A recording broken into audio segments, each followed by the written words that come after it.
ನಮಸ್ಕಾರ ನೆಲಬಂದವರೇ.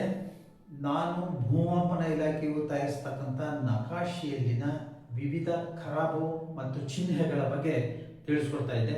ಇವತ್ತಿನ ದಿವಸ ನಾನು ಸೇತುವೆ ಬಗ್ಗೆ ಅಂದರೆ ಬ್ರಿಡ್ಜಸ್ ಬಗ್ಗೆ ತಿಳಿಸ್ಕೊಡ್ತೀನಿ. ಈ ಸೇತುವೆಯನ್ನು ಈ ಗುರುತಿನಿಂದ ನಕಾಶೆಯಲ್ಲಿ ತಾವು ಕಾಣಬಹುದಾಗಿದೆ. ಮೊದಲಿನ ಮಣ್ಣಿನಿಂದ ರಸ್ತೆಗಳನ್ನು ನಿರ್ಮಾಣ ಮಾಡ್ತಾ ಇದ್ರು. ನಂತರ ಜಲ್ಲಿ ಕಲ್ಲನ್ನು ಸಹ ಬಳಸಿ ಜಲ್ಲಿ ರಸ್ತೆಯನ್ನು ನಿರ್ಮಾಣ ಮಾಡಿದ್ರು. ಆದಾಗ್ಯೂ ಸಹ ಹೆಚ್ಚು ಮಳೆಯಾದಾಗ ನೀರು ಕಾಲುವೆ ರೂಪದಲ್ಲಿ ಜಲ್ಲಿ ರಸ್ತೆ ಮೂಲಕ ಹಾದೋಗ್ತಾ ಇತ್ತು. ಇದರಿಂದ ಜಲ್ಲಿ ರಸ್ತೆಯು ಸಹ ಹಾಳಾಗ್ತಾ ಇತ್ತು. ಇದರಿಂದಾಗಿ ಕಾಲುವೆಯ ನೀರು ಸರಾಗವಾಗಿ ಹರಿಯುವಂತೆ ಕಲ್ಲುಗಳಿಂದ ಕಟ್ಟಡವನ್ನ ನಿರ್ಮಾಣ ಮಾಡಿದ್ರು. ಇದನ್ನೇ ಸೇತುವೆ ಎಂದು ಕರೆದರು.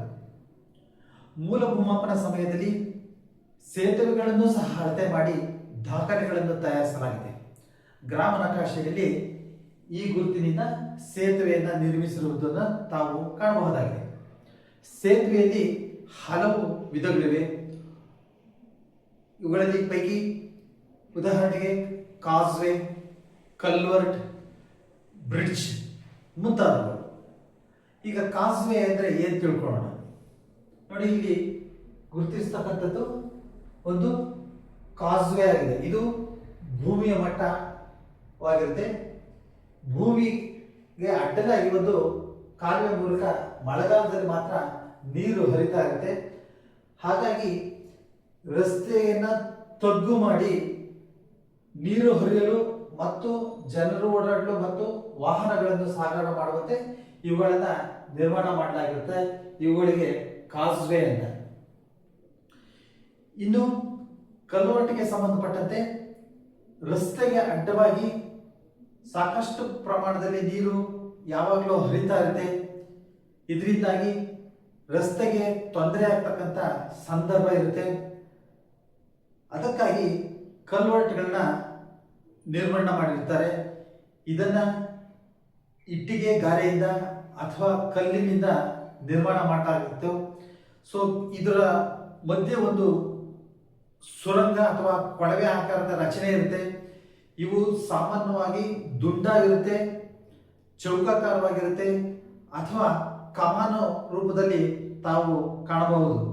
ಇವುಗಳನ್ನ ತಾವು ಚಿತ್ರಗಳು ಸಹ ನೋಡಬಹುದಾಗಿರುತ್ತೆ. ಇನ್ನು ಮುಂದೆ ಸೇತುವೆಗಳು.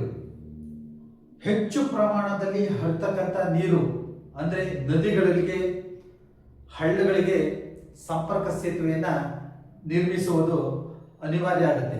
ಯಾಕೆಂತಂದ್ರೆ ಅತಿವೃಷ್ಟಿಯಿಂದಾಗಿ ಈ ಪ್ರದೇಶದಲ್ಲಿ ಹೆಚ್ಚು ನೀರು ಹರಿಯೋದ್ರಿಂದ ರಸ್ತೆಗೆ ತುಂಬಾ ತೊಂದರೆ ಆಗ್ತಾ ಇತ್ತು ಮತ್ತು ಸಂಪರ್ಕ ರಸ್ತೆಯು ಆಗ್ತಾ ಇತ್ತು.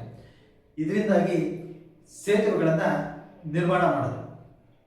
ಇತ್ತೀಚೆಗೆ ಆಧುನಿಕ ತಂತ್ರಜ್ಞಾನವನ್ನು ಬಳಸಿ ಕಣಿವೆಗಳಿಗೂ ಅಂದರೆ ವ್ಯಾಲಿಗಳಿಗೂ ಮತ್ತು ಸಮುದ್ರಗಳಲ್ಲಿಯೂ ಸಹ ಸೇತುವೆಗಳನ್ನು ನಿರ್ಮಿಸ್ತಾ ಇರೋದನ್ನ ತಾವು ಕಾಣಬಹುದಾಗಿದೆ.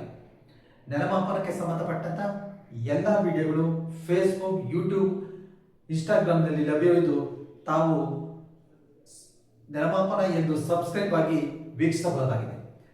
ಮುಂದಿನ ಸಂಚಿಕೆಯಲ್ಲಿ ಮತ್ತೊಂದು ಭೂಮಾಪನದ ವಿಷಯದ ಬಗ್ಗೆ ತಿಳಿಸಿಕೊಡ್ತೀನಿ. ಅಲ್ಲಿಯವರೆಗೂ ನಮಸ್ಕಾರ.